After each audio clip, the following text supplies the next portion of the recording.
E aí, pessoal, tudo bem? Hoje nós estamos fazendo um programa para falar do pioneiro dos trijatos. Não muito lembrado, não muito conhecido, mas esse é o de Havilland Trident, DH ou HS-121. Esse pioneiro britânico, ele foi um avião muito mais importante do que a gente imagina, e a gente vai ver por quê. Mas antes disso, nós vamos ver algumas aeronaves extremamente elegantes e bem-sucedidas, os jatos executivos da Dassault Aviation.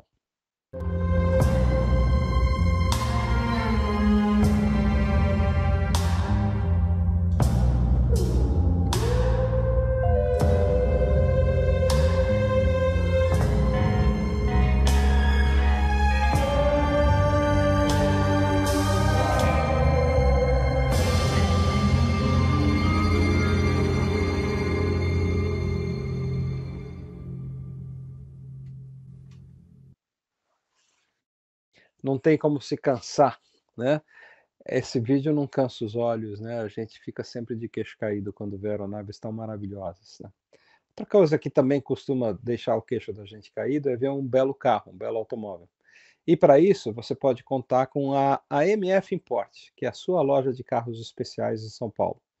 Eles têm uma coleção maravilhosa, que vai de automóveis brasileiros antigos, fora de linha, fora de circulação, mas muito bem mantidos, até supercarros importados, moderníssimos e que estão disponíveis debaixo de um só teto. Mais do que isso, a MF Import também é craque na hora de você fazer a blindagem do seu carro num padrão reconhecido, certificado pelo Exército Brasileiro. Então você já sabe, quando estiver em São Paulo, o seu melhor endereço para encontrar um carro especial é a AMF Import. Outra coisa muito especial também é a nossa colaboração com a JetFlow, a escola de aviação que fica aqui em Sanford, na Flórida. Eu estou falando hoje de Miami, então ela é nossa vizinha aqui. Na verdade, Sanford fica ao lado de Orlando. E a JetFlow Aviation te permite chegar lá e em 2 semanas, você que já tem a carteira da família A320, em 2 semanas, você sai com a sua carteirinha A320 da FAA. Fazem tudo lá. Ground School, check rides, sessão de simulador, tudo com a competência, a qualidade e com o amparo completo em todo o processo da JetFlow Aviation, do nosso querido comandante Patrick. E finalmente, um outro patrocinador não menos importante é a Azul Linhas Aéreas Brasileiras, que vai começar agora mais 2 novas rotas: Campinas, Porto sem escalas e também Recife, Porto sem escalas.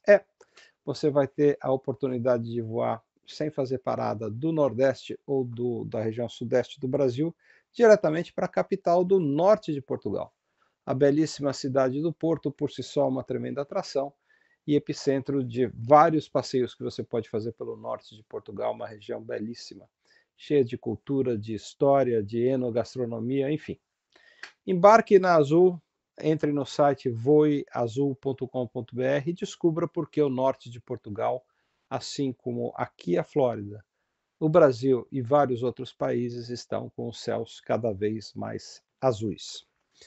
E agora chegou a hora da gente falar desse incrível modelo do Trident, né, que é uma aeronave britânica, e a gente começa sempre mostrando aqui um dos nossos modelinhos, né? E que tem essa configuração aqui. Talvez você não saiba, mas o primeiro trijato da história da aviação comercial foi o britânico de Havilland, depois Hawker Siddeley HS-121 Trident, né? Tem uma curiosidade também, o nome foi escolhido num concurso dos funcionários da British European, essa empresa aqui. BEA significa British European Airways. Antes de 1974, a BEA era a companhia aérea que voava do Reino Unido para a Europa, né? British European Airways. Em 74, ela se fundiu com a British Overseas Airways Corporation, a BOAC. E a fusão de BEA com BOAC deu British Airways. Então, a British Airways nada mais é do que a fusão da BEA com a BOAC. Então, como essa empresa era responsável por voar para a Europa, ela precisava de um jato para servir o continente europeu. E essa história é a que a gente vai começar a contar agora. Cris, coloca aí na tela a nossa abertura, né? Porque aí a gente já vai ter uma informação visual muito interessante, né? Você olha para isso e fala, caramba, o que, que tem essa foto de diferente, né? Parece que o trem de pouso da frente está deslocado, e está.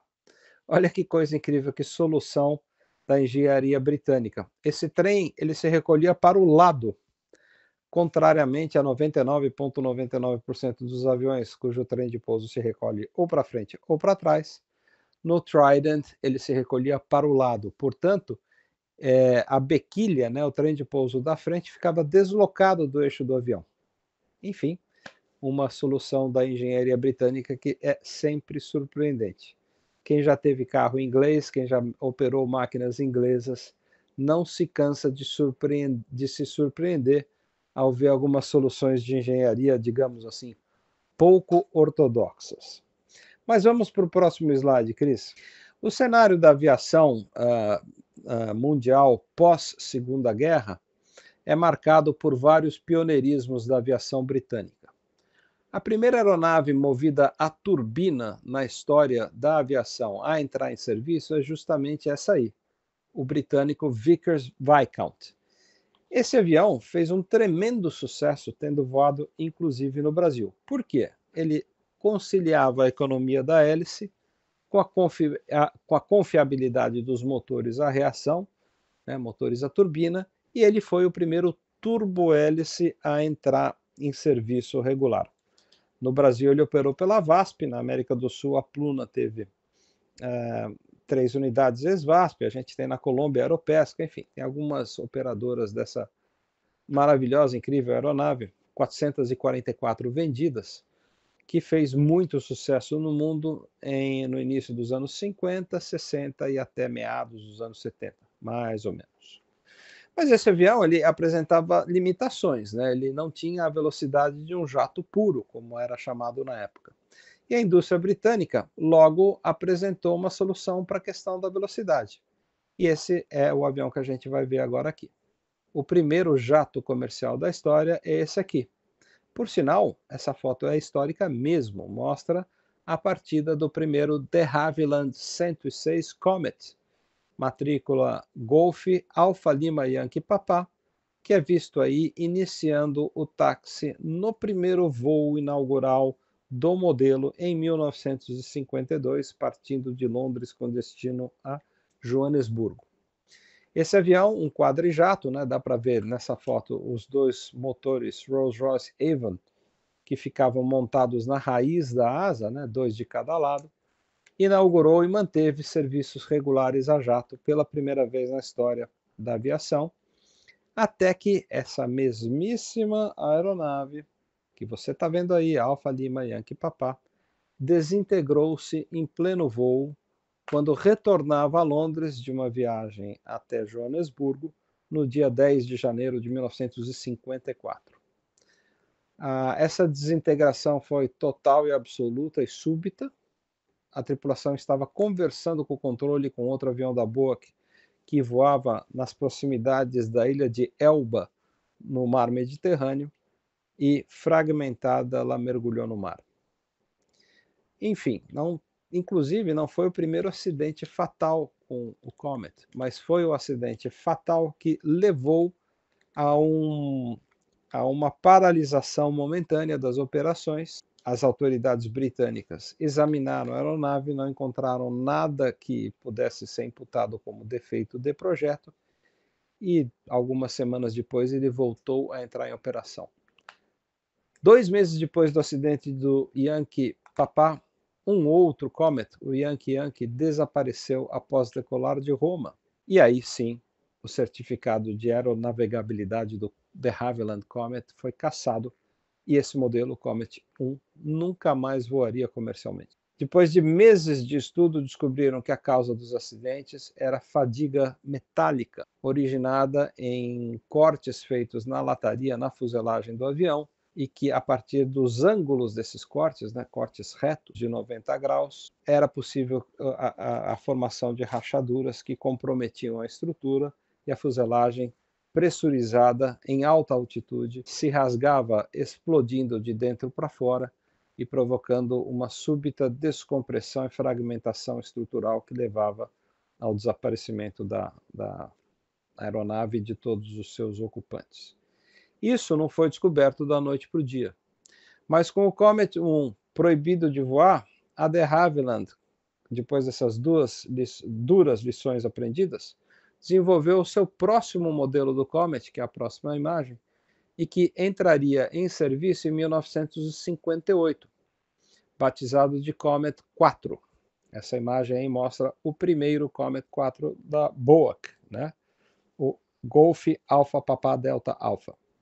E esse avião, esse modelo, na verdade, inaugurou ou reinaugurou serviços a jato regulares em outubro de 58, 2 semanas antes da Pan American começar a voar entre Londres e Nova York, aliás, entre Nova York e Paris. A Boeing inaugurou com o Alpha Papa Delta Charlie os primeiros voos de Londres para Nova York.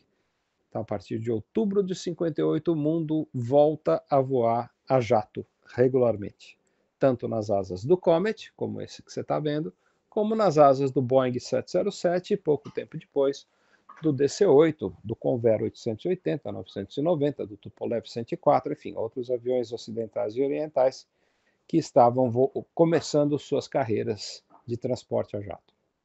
Entre mentes, enquanto isso, próximo slide, a aviação na Europa se desenvolvia à base de aeronaves turbohélices, como esse Vickers Vanguard. É da mesma fabricante do Viscount, é um Viscount com esteroides, é um Vicão. Um Viscount maior, com motores mais possantes, com capacidade para quase 100 passageiros. Mas o Vanguard, que foi utilizado intensamente pela British European, pela BA, novamente, ele já não tinha o mesmo apelo comercial que os jatos que estavam entrando em serviço tinham, não voava tão rápido, e a BA entendeu que era necessário buscar um novo modelo de avião para que ela pudesse servir de forma competitiva a crescente demanda, a crescente procura de serviços aéreos em aeronaves movidas a jato. Na Europa, já existiam outros projetos, como nessa próxima imagem a gente está vendo aí, a aeronave francesa Sud Aviation Caravelle, nas belíssimas cores da Cruzeiro do Sul.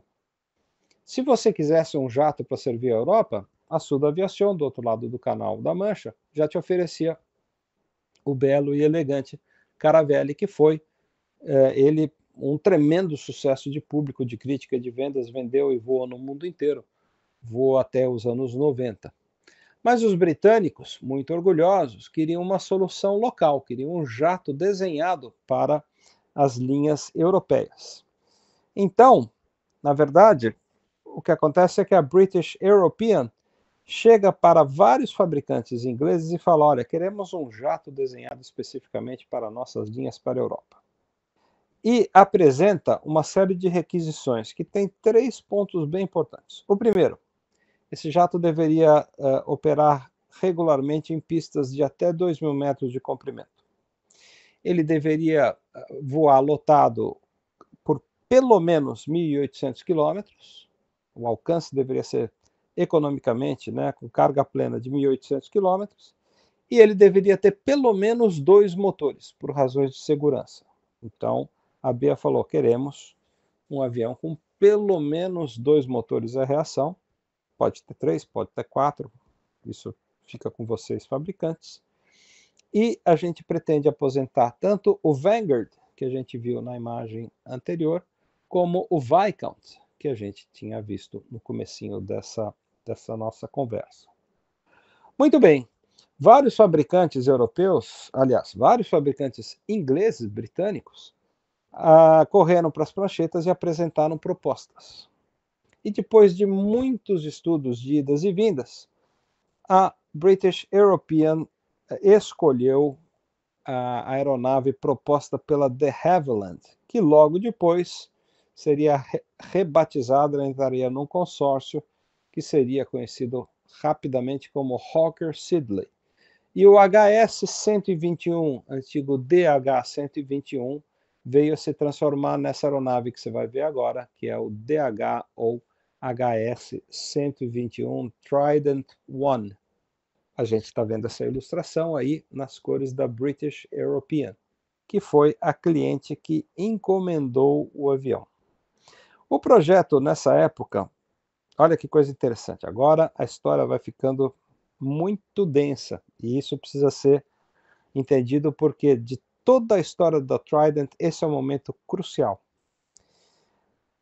As empresas britânicas sempre tiveram enorme influência entre as fabricantes de aviões britânicos. A opinião delas sempre contou muito, diferentemente dos Estados Unidos, em que os fabricantes desenhavam os aviões e colocavam nesses projetos aquilo que eles consideravam ideal e tratavam então de vender às companhias aéreas norte-americanas. No Reino Unido era o contrário. As companhias faziam uma lista de requerimentos e empurravam essa lista para os fabricantes e exigiam que eles cumprissem esses requerimentos. Nesse caso, a British European, a BEA, ela pede esse avião que eu já falei, né, que operasse em pista de 2.000 metros, 1.800 km de alcance e que tivesse pelo menos 2 ou 3 motores. Mas ela determina um fator que é crucial no sucesso desse novo avião.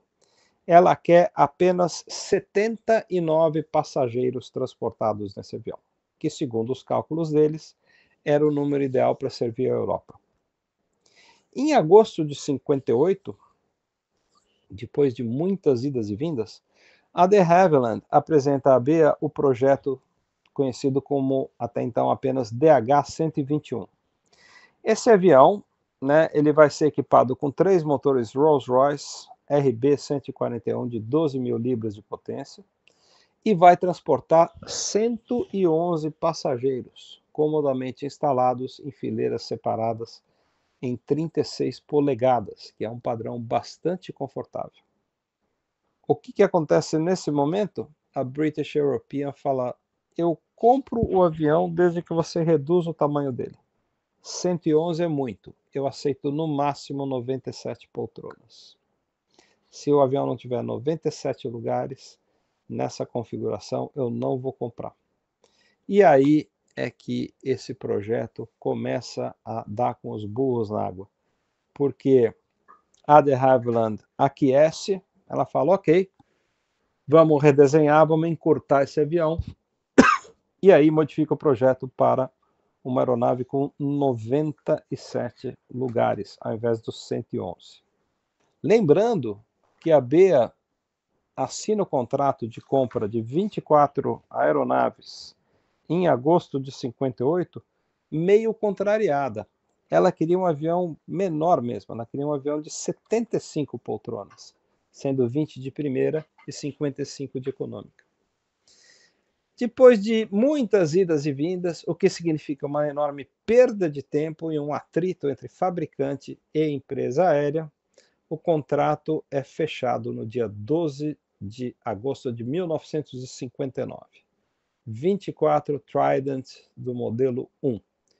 E a expectativa do fabricante e da companhia é que o primeiro voo aconteça no ano de 1961 e a entrada em serviço aconteça em algum momento do ano de 1963. Muito bem.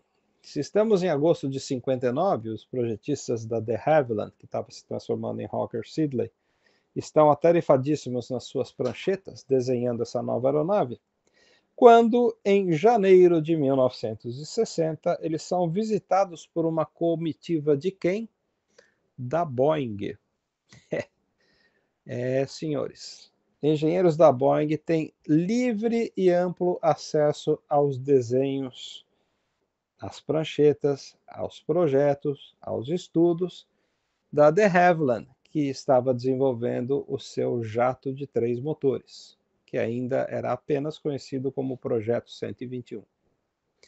Os engenheiros da Boeing gostam do que vem, observam essa configuração até então inédita de 3 motores a jato montados na parte de trás dão-se por satisfeitos e, em reciprocidade, convidam seus colegas engenheiros britânicos a conhecerem, a visitarem a área de desenvolvimento de novos produtos da Boeing.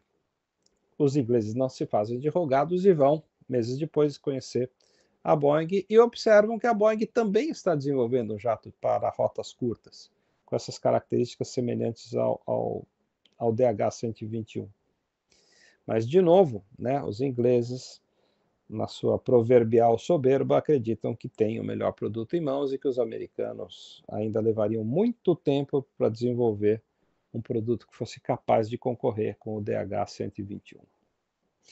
Enquanto isso, né, na Grã-Bretanha é feito esse tal de concurso interno entre funcionários da British European e essa nova aeronave acaba ganhando o nome de Trident, né? E na hora da divulgação desse nome, o pessoal da área comercial e de marketing da British European e da própria de Havilland fazem um anúncio dizendo que o nome foi escolhido porque o avião tem 3 motores, mas ele também tem 3 sistemas elétricos, 3 sistemas hidráulicos e 3 sistemas de piloto automático, todos redundantes, o que era uma grande novidade. Ninguém tinha nada parecido na indústria até então.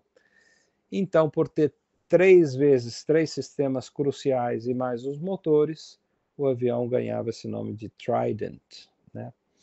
Em agosto de 59 começa a construção do primeiro avião, e é bom notar que a confiança do fabricante era de tal ordem que eles resolveram não fazer protótipo. O primeiro avião seria o primeiro a voar e o primeiro a ser entregue a um cliente. Passa mais uma, Cris. Aqui a gente vê, nessas ilustrações que eu fiz há algum tempo e que estão presentes no meu livro Trijatos, a gente vê algo muito curioso. Quem é que é capaz de, observando aqui na tela, me dizer a diferença entre os 2 desenhos da esquerda, o superior e o inferior? O que você nota de diferente entre um e outro? O que tem de diferente aí? Já percebeu? Se você não percebeu, eu vou te dar uma dica. Dá uma olhada na base da empenagem, da cauda. Está vendo no desenho inferior uma superfície oval, uma área oval com a pontinha escura? Pois é. O que é isso, né? Isso é o seguinte: quando o Trident ficou pronto, para horror da fabricante da Hawker Siddeley, antiga de Havilland, descobriram que o jato era mais pesado e menos potente do que deveria. Solução: colocar uma quarta turbininha. E foi isso, curiosamente, mais uma vez de forma surpreendente, né, que a de Havilland ou Hawker Siddeley fez para tentar mitigar esse problema. A instalação de um motor, ou de uma, a gente fala turbina, que é a maneira mais popular, mas a gente sabe que o motor aeronáutico, a reação pode e tem normalmente várias turbinas. Mas foi instalado esse quarto motor, essa turbininha, esse turbinho atrás, assim, próximo da cauda, o que fez desse avião o primeiro jato com 5 motores. Os 3 Rolls-Royce 141, o quarto motor, que é esse da cauda pequenininho, que gerava mais 5.300 libras de potência, e o quinto motor a reação, que é o APU. Então, pode-se dizer que o Trident é o primeiro trijato e o primeiro pentajato da história da aviação comercial. Se a gente quiser ser rigoroso, a gente pode falar isso. Vamos para a próxima, Cris. Muito bem. Aí a construção vai sendo acelerada e em 4 de agosto de 61, essa aeronave que você está vendo aí, ela sai dos hangares pela primeira vez. É o primeiro Trident construído, matrícula Alfa Romeo Papa Alfa, né? E que acaba por fazer seu primeiro voo em 9 de janeiro de 62, né? Só que ele não estava sozinho, tá? Do outro lado do Atlântico, os engenheiros da Boeing, que tinham tido acesso ao projeto Trident, trabalhavam furiosamente e esse trabalho da Boeing acaba culminando, perdão, acaba culminando com o lançamento em 9 de fevereiro de 63 do primeiro Boeing 727. Surpresa, outro trijato. Surpresa, 3 motores a cauda. Mas qual a diferença principal? O 727, na sua primeira versão, a versão 100, nasce com capacidade aproximada de 120 lugares. Exatamente o tamanho que os engenheiros e projetistas e estudiosos de mercado da de Havilland haviam sugerido inicialmente a British European, que falou, não, queremos um avião menor com 97 lugares. Pois é, e para o horror dos britânicos, a Boeing lançava um avião de 120 lugares, com motores mais poderosos, mais velocidade, mais capacidade de carga, mais alcance, mais autonomia, mais carga paga, mais poltronas para vender. E o que aconteceu com o projeto Trident vis-à-vis versus o Boeing 727? A gente vai falar em seguida. Muito bem, essa foto é histórica. Ela mostra a chegada em 9 de janeiro de 62, o retorno do protótipo, não, do primeiro jato construído, Alfa Romeo Papa Alfa. Ele chega nas instalações de Hatfield, no Reino Unido, após o primeiro voo do modelo, 9 de janeiro de 62, e ele foi pilotado pelo grande histórico piloto de provas da de Havilland, John Cunningham, que durante a guerra foi um as tão competente, tão letal, que ele ficou conhecido como Cat's Eyes. Ele era o John Cat's Eyes Cunningham, tinha os olhos de gato, porque a visão excepcional dele ajudou o piloto John Cunningham a abater diversos bombardeiros nazistas no final, no meio do conflito da Segunda Guerra. John Cunningham volta para a Terra, diz que o avião se comportou maravilhosamente, que é dócil, que é fácil de voar, que responde muito bem, que o cockpit é amplo, enfim, voltou encantado com o avião. E a partir de 9 de janeiro de 62, né, a de Havilland se põe a trabalhar furiosamente para certificar o avião, feito que conseguiria somente em 18 de fevereiro de 64. Ela levou praticamente 2 anos, ou mais de 2 anos, entre o primeiro voo do primeiro jato até a certificação. Do outro lado do Atlântico, veja só, que incrível, a Boeing fez voar o seu primeiro 727 em 9 de fevereiro de 63 e ele entrou em serviço em 18 de fevereiro de 64. Metade do tempo necessário para o de Havilland Trident, ou HS-121 Trident, conseguir entrar em serviço, coisa que só aconteceria em 1º de abril de 64, quando o Trident foi lançado para servir comercialmente a partir de Londres e voou naquele dia para Zurique, no voo BE 564. Portanto, os americanos lançaram um jato e esse projeto saiu depois do Trident, ficou pronto antes, voou antes, foi certificado antes e entrou em serviço antes do Trident. Era maior, mais rápido, mais veloz, com mais capacidade de transporte. Como que a indústria reagiu? Começou a comprar o Boeing 727 às centenas, enquanto que as vendas do Trident ficaram estacionadas naquela primeira venda feita para a British European. Próxima imagem. Aqui a gente vê uma foto muito bacana, por sinal, muito emblemática, que mostra uma aeronave histórica, o segundo Trident construído, Alfa Romeo Papa Bravo. Por que é histórica, Panda? Porque foi justamente essa aeronave, e a gente vai ver o momento histórico depois, em seguida, que fez algo que o Trident novamente conseguiu antes do que qualquer outra aeronave na história. Esse avião, Alfa Romeo Papa Bravo, no dia 10 de junho de 65, fez o primeiro pouso automático por instrumentos da história. Zero visibilidade horizontal, zero visibilidade vertical. Os pilotos simplesmente monitoraram o Trident fazendo um pouso totalmente automatizado com visibilidade zero. Foi, assim, o primeiro jato, o primeiro avião comercial a fazer um pouso totalmente automático, que era conhecido como Autoland. E isso tinha uma importância muito grande, porque o tempo, as condições climáticas em Londres sempre foram muito ruins. E a BEA, com seus Tridents, muitas vezes era a única empresa capaz de operar, enquanto outras ficavam no chão. Por fechamento meteorológico, os Tridents da BEA continuavam operando, indo para cima e para baixo. No próximo slide, a gente vai ver aqui alguns dados que são importantes, né? E que vão ficar aqui no vídeo e você vai poder, com calma, ver tudo isso daí muito bonitinho. Mas aqui a gente tem um gráfico que mostra a comparação de diferentes modelos, né, que foram desenvolvidos ao longo da carreira do Trident.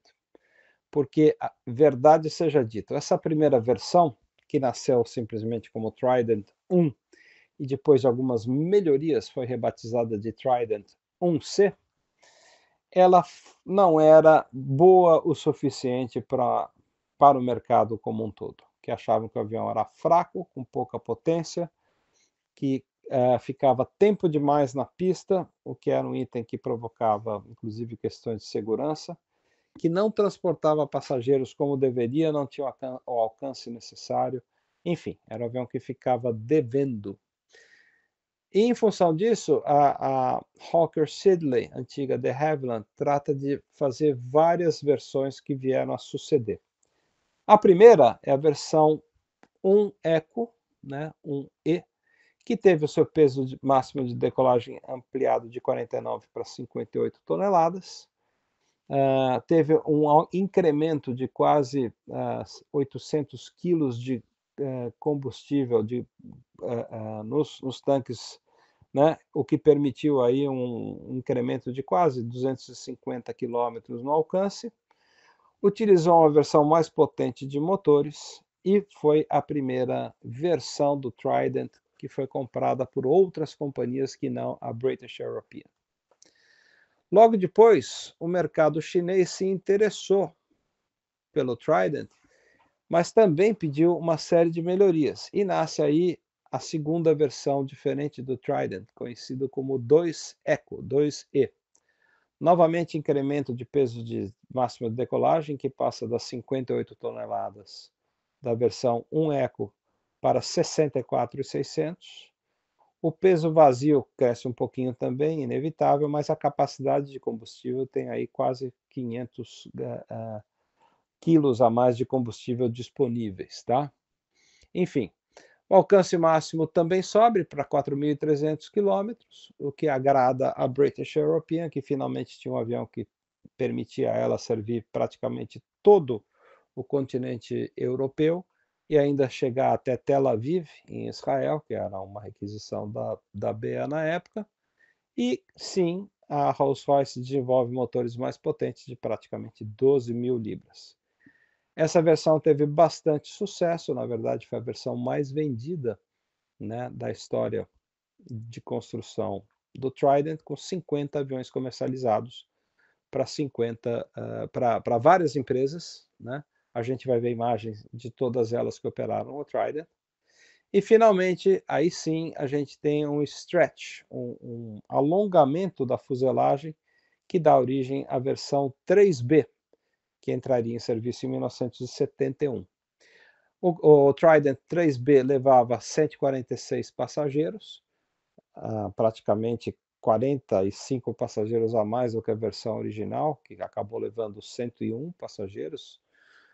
Ela tinha um peso máximo de decolagem de 68 toneladas, voava 3.600 quilômetros e tinha o mesmo motor do 2E, um motor mais potente desenvolvido. A primeira empresa a operar foi a BEA e ele entrou em serviço em março de 71. Para a China foram desenvolvidos mais uma última versão, mas apenas 2 aeronaves foram comercializadas, que ficou conhecido como o Trident Super B, que tinha tanques um pouquinho maiores, um peso de decolagem ligeiramente maior. No total, 117 Tridents produzidos. Quantos 727 foram produzidos? Pois é, 1832. Uma goleada de um placar que é praticamente 19-1. Se isso fosse um jogo de futebol, seria Boeing 19, de Havilland Hawker Siddeley 1. 19-1. Que lavada, né, pessoal? Vamos para a próxima página, Cris. Aqui nessas ilustrações que eu fiz, a gente tem visualmente todos os clientes que encomendaram os Tridents originalmente, né? Começando na coluna da esquerda, a gente tem os Trident 1 e 1E, né? Os da Channel Airways, da BKS Air Transport, da Kuwait Airways, da Northeast, que na verdade é a nova identidade da BKS, a Pakistan International e a Força Aérea do Paquistão. Todos esses, na verdade, são Trident 1 Echo, assim como os próximos 4 desenhos que a gente está vendo aí. Kuwait Airways, Air Ceylon, esse da BEA, né, que já é a versão Trident 2, né? E a gente tem também aí no Trident 1 Echo, a gente tem a Cyprus Airways. Abaixo, a gente tem os Trident 2 Echo, da CAAC, né, da Companhia Aérea Estatal da China, e mais abaixo, você vê aí com essa insígnia militar, o Trident que foi usado pela Força Aérea Chinesa. E na terceira coluna, a gente já vê e é possível perceber que se trata de uma aeronave com fuselagem alongada. A gente tem os dois principais clientes, a British Airways, com o Trident 3, a CAAC chinesa e a Força Aérea Chinesa, que também operaram o Trident 3, e a última operadora do mundo a receber a aeronave na versão Trident 3, que foi a ACS, né, da África, e que viria a ser aquela que fez a última operação regular, a última companhia a receber um Trident na história, né? No final, foram produzidos 26 Trident 3B. Vamos passando as imagens aí, Cris, a gente vai mostrando e vai comentando aí algumas aeronaves, né, que a gente está ilustrando aí. A gente vê aí 2 protótipos ainda no desenvolvimento. Eu gosto muito dessa foto porque você nota em cima da asa desse Trident aí, tá vendo esses fiozinhos brancos? Isso são filetes, são fitas adesivas que são colocadas para você fazer os testes de flutter, né? Os testes de visualmente você enxergar o que está acontecendo com o fluxo de ar enquanto o avião está voando. Você filma isso e através do comportamento dessas fitas que vão balançando ao vento, você consegue ter um guia visual do comportamento do fluxo de ar sobre a lâmina da asa, né? Então, isso é um procedimento muito usado em protótipos. A gente está vendo aí. Bom lembrar, né, que não houve protótipo do Trident, né? Os primeiros aviões construídos já viraram aviões entregues para a British European. Mais uma. Essa foto aí, agora que a gente vai ver, essa é histórica, tá? Essa é a foto do primeiro pouso com visibilidade zero, do primeiro Autoland, o pouso feito sem nenhuma interferência humana, a não ser monitorar. Claro, o dia não tava exatamente ruim, foi um pouso feito com visibilidade zero, porque confiando apenas nos sistemas do Trident, né? Mas essa foto ela mostra justamente esse dia histórico, né, em que o primeiro Trident fez esse autoland, né, esse pouso automático, que viria a ser algo que mudaria, tecnologicamente falando, né, o comportamento das aeronaves no mundo. Hoje qualquer avião comercial pode fazer isso, mas o primeiro a fazer isso foi justamente o Trident, nessa foto que é datada de 10 de junho de 1965, data que o Trident Alfa Romeo Papa Bravo faz essa operação totalmente automatizada. Aí a gente tem uma foto finíssima de um Trident 1C da BEA na pintura original, pintura que o avião foi entregue, foto linda, né, em aproximação para Heathrow. A próxima foto eu gosto muito também, que é uma foto que mostra a pintura da Northeast, né? Que é a antiga BKS Air Transport, e que tinha esse padrão de cor aí super atraente, né? Esse é um Trident 1 Echo, a versão já com melhorias em relação a um Charlie, né? Vamos lá. Esse é outro 1 Echo da Channel Airways. E essa aeronave aí que você está vendo nessa foto, né? Ele teve uma particularidade. Ele foi o único Trident que pousou no Brasil. Em março de 71, o fabricante levou essa mesmíssima aeronave para fazer uns voos de demonstração no Peru. E entre Reino Unido, África e Peru, esse Trident que você está vendo aí pousou no aeroporto de Guararapes em março de 1971. Foi a única vez que um Trident pousou no Brasil e foi essa aeronave que fez escala em nosso país, nesse voo de demonstração que ele tinha para fazer rumo ao Peru. Vamos lá. Essa eu gosto muito também, né? Você vê ao fundo um Vickers Viscount e em primeiro plano um Trident 1, né? E é uma foto que resume, que encapsula a passagem de mando, de comando, enfim, de equipamento, né? A BEA que operava os Viscount e os Vanguard, né? Abre mão desses turbohélices, os relega para rotas menos viajadas, e nas suas rotas troncais, nas rotas principais para o continente europeu, ela passa a empregar o Hawker Siddeley 121 Trident. Mais uma. Essa aqui já mostra, e estamos em Hong Kong, um dos aviões que foi levado para a China para demonstração. Você vê inclusive a matrícula britânica, mas a pintura básica da Civil Aircraft, a CAAC, a chinesa.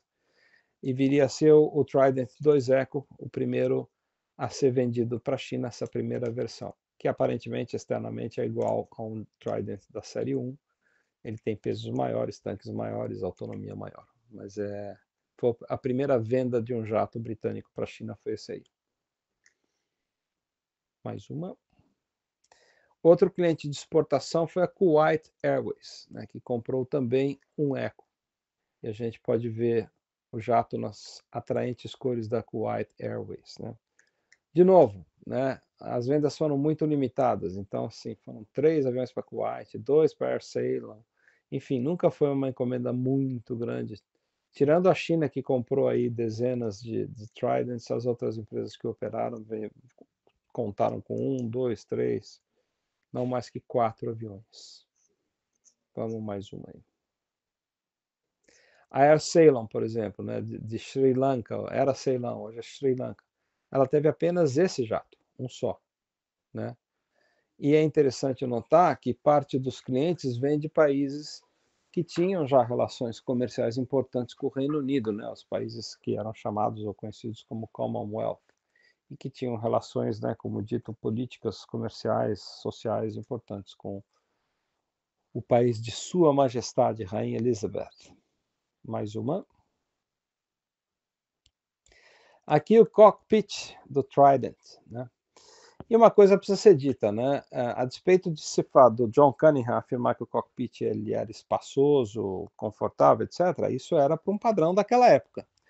A gente está vendo que hoje ele é um cockpit muito datado e que tem algumas soluções um pouco estranhas, né? Por exemplo, você vê os indicadores básicos de motor, eles estão deslocados porque em frente ao console central você tem o radar, né? Muito primitivo, né? Mas esse radar acoplado a 3 sistemas de autopilot independentes da marca Sperry conferiram ao Trident a primazia de ter sido a primeira aeronave a pousar com visibilidade horizontal e vertical, 00. O primeiro pouso totalmente automático da história foi feito pelo Trident.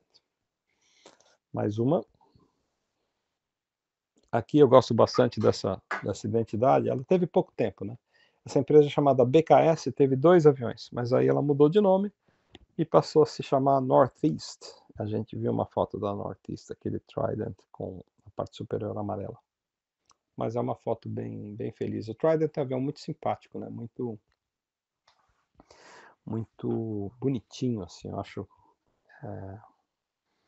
um avião muito atraente, né? Bom, como todo trijato, né? Ele chama muito atenção, né? E eu gosto muito do Trident, eu tive a possibilidade de fotografá-lo, né? Bom, essa aí é outra, né? É outra imagem bonita com dois aviões britânicos. Ao fundo, um VC-10, né? E em primeiro plano, um Trident da Kuwait Airways. Muito bonita essa pintura, acho que caiu muito bem nele. Mais uma. Outra que eu gosto também é a Iraq Airways. Essa foto foi feita em Genebra e a Iraq, com sua tradicional identidade corporativa verde, é vista aí desfilando no aeroporto de Genebra. Também um modelo da série 1 Eco. Aí, novamente, aqui já é o Cyprus Airways, né? Mas aqui já está nas cores mais modernas, assim, né? Não sei, acho que é tudo uma questão de opinião. Eu acho o Trident um avião bastante atraente, assim. Não tive a sorte de voar nele. Mas essa foto, por exemplo, é minha. Ela foi feita em 1983 no aeroporto Charles de Gaulle, na França, e mostra um Trident 3 da British. Na época, a identidade da empresa aboliu o Airways, ficou só British, né? E esse Trident 3, ele era empregado especialmente nessa época nos voos ponte aérea entre Charles de Gaulle e Londres Heathrow. Então, a cada hora tinha um Trident 3 da British Airways operando. E ele não operaria por muito tempo. Em 31 de dezembro de 1985, o governo britânico colocou nessa data o limite para a operação de jatos que não cumprissem com o estágio 3 de ruídos. Então, às 19h08 daquela noite, do dia 31 de dezembro de 1985, pousaram simultaneamente no aeroporto de Londres Heathrow os dois últimos voos operados regularmente com Tridents na história da aviação comercial britânica. Em uma pista, a aeronave matriculada Alpha Whiskey Zulu Oscar. Na outra pista, a Alpha Whiskey Zulu Uniform, AWZU. O ZO e o ZU pousaram simultaneamente em Heathrow e, com isso, a história dos Tridents foi concluída depois de 24 anos de operações ininterruptas no Reino Unido. Essa aí é uma foto gloriosa, né? Ela mostra várias versões do Trident, do 1 ao 3, passando pelo 2 Eco, que é esse em primeiro plano, e mostra também a mudança de identidade da British European, depois British Airways, né? E a gente pode ver isso num antigo pier do Terminal 1 de Londres, Heathrow. Muito bonita essa foto.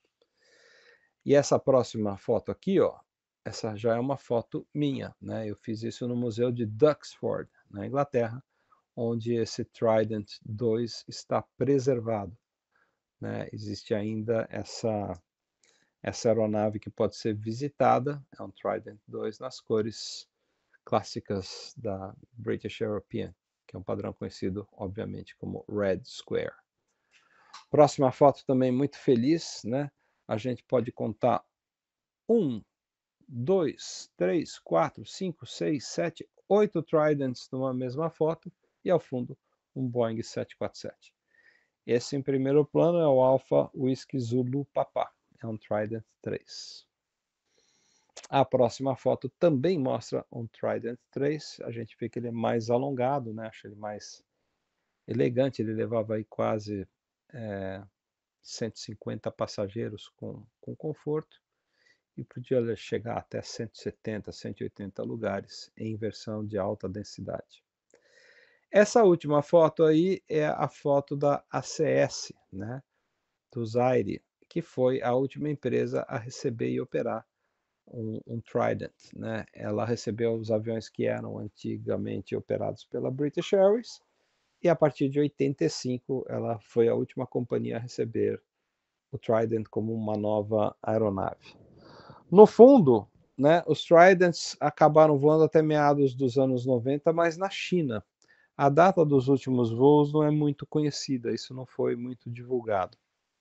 a gente estima que em meados dos anos 90, a CAAC, atual Air China, e a Força Aérea Chinesa, que eram as duas operadoras com o modelo na China, acabaram por concluir essas operações, mas isso não tem registros muito precisos, então a gente não vai aqui dizer até quando oficialmente operou o último Trident. Foram aviões relativamente seguros, né? Eles sofreram 2 acidentes que são muito famosos, né? E muito tristes. Em junho no dia 18 de junho de 1972, o voo 548 da British European decolou de Londres com destino a Bruxelas. Só que ele não conseguiu chegar no seu destino final. Naquele dia, o comandante, que se chamava Stanley Key, tinha brigado na sala de despacho da companhia, primeiro verbal e depois fisicamente, com outros pilotos da companhia, que estava em greve. E naquele dia o comandante Key quis furar a greve e, de fato, foi até o avião e, secundado por 2 primeiros e segundos oficiais muito jovens, muito inexperientes, eles embarcaram para levar esse voo que estava totalmente lotado. Não era de se esperar nada diferente numa empresa que está em greve. Quando o avião parte, ele sempre parte lotado no meio de uma greve. E ele decolou de Londres Heathrow com destino a Bruxelas. Só que o voo 548 não durou nem 2 minutos. Esse avião simplesmente parou de voar. Quando o avião estava ganhando altitude, a poucos quilômetros da cabeceira de Heathrow, o comandante Key comandou o recolhimento dos flaps do avião. O avião ainda não tinha velocidade suficiente para operar de forma lisa, ele estolou e caiu quase que verticalmente sobre um reservatório de água que tem lá, ao lado de um roundabout, né, que chama-se Crooked Bill Roundabout, e caiu na região de Staines, que é um vilarejo próximo a Heathrow. E esse acidente fica conhecido como a tragédia de Staines. Um acidente muito trágico, 118 ocupantes, 118 mortes. Acidentes com queda vertical em stall normalmente não são passíveis de se sobreviver, porque a desaceleração é brutal e instantânea. E ainda assim, 2 pessoas foram retiradas com vida dos destroços. Não houve explosão, não houve fogo, mas elas sucumbiram aos seus ferimentos tempos depois. E a gente tem um segundo acidente fatal, né? Mas, de novo, né, esse acidente foi um comando, né, do piloto, do comandante Stanley Key, que pediu para recolher os slats e os flaps logo depois da decolagem, né, e com isso não há avião que possa continuar voando, né? É uma situação que vai além da capacidade técnica de qualquer avião a continuar a prosseguir voando, né? Então é difícil dizer que a culpa seria uma culpa de projeto, foi uma falha operacional. Outra coisa que é importante desse acidente é que foi descoberto numa autópsia que o comandante Key teve um ataque cardíaco. Então é muito provável que ele tenha sofrido esse acidente, esse ataque cardíaco, segundos antes dele ter comandado a retração das superfícies de asa, né, que estendem, que aumentam a sustentação do avião. Pode ser que isso tenha de fato afetado o julgamento dele, e com isso a gente teve essa queda horrorosa, né, esse desastre pavoroso, o famoso desastre de Staines. É muito, muito triste mesmo. O outro acidente impressionante que acometeu um Trident aconteceu em 10 de setembro de 76 e foi uma colisão aérea que matou 176 pessoas.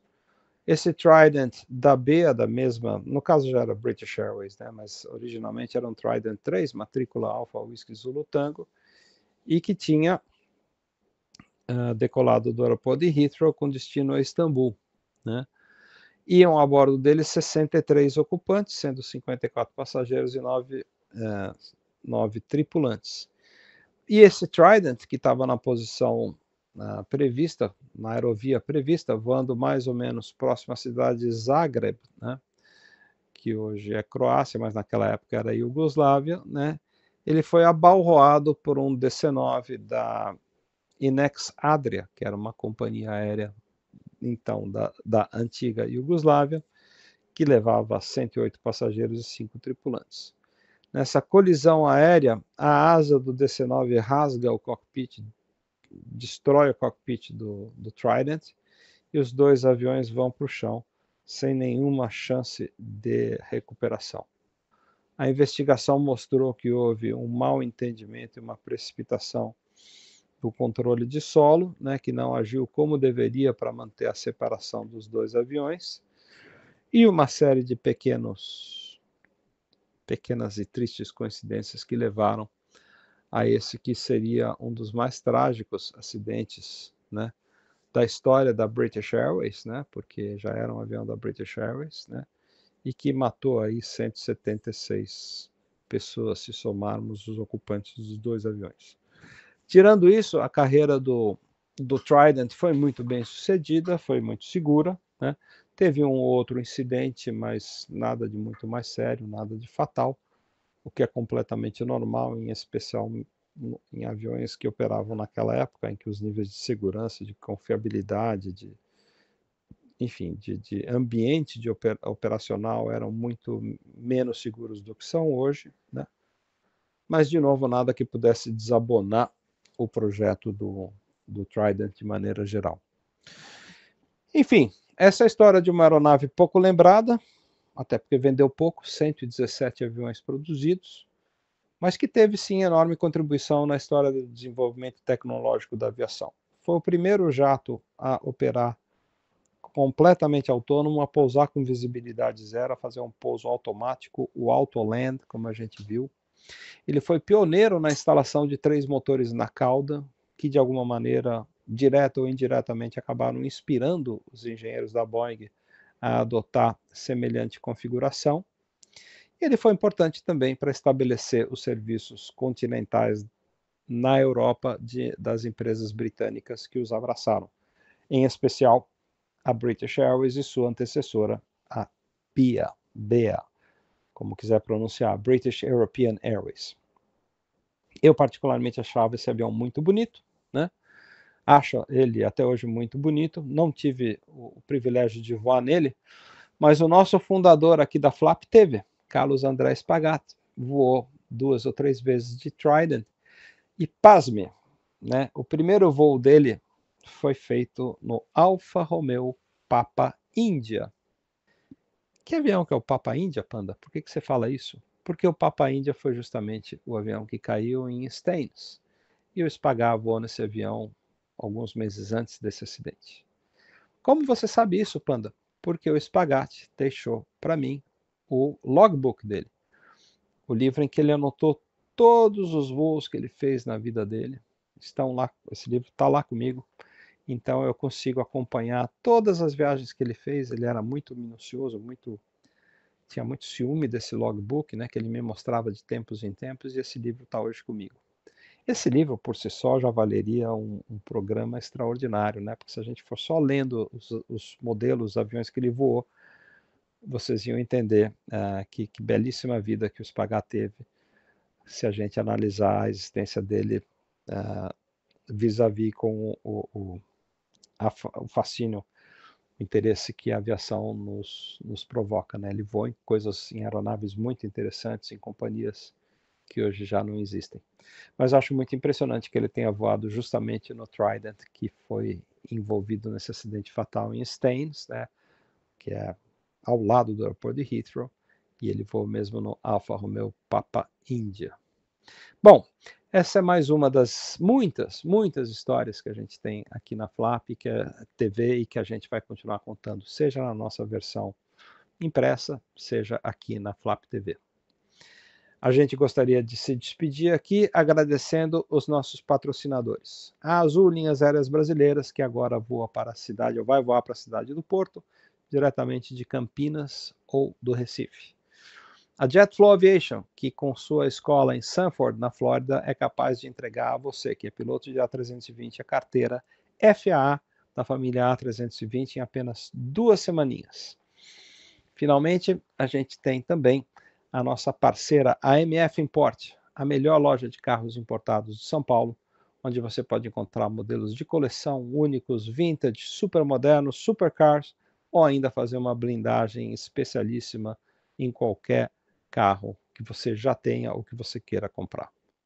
Some-se a essas três o prestígio que a Dassault Aviation nos empresta, anunciando conosco, e a gente tem razões de sobra para estar otimista para continuarmos aqui fazendo o trabalho de preservação da nossa memória, de divulgação de cultura aeronáutica e, por que não, lembrar passagens pitorescas, saborosas, controvertidas, interessantes ou desconhecidas, como algumas que a gente falou aqui a respeito do trijato pioneiro, o de Havilland Hawker Siddeley 121 Trident.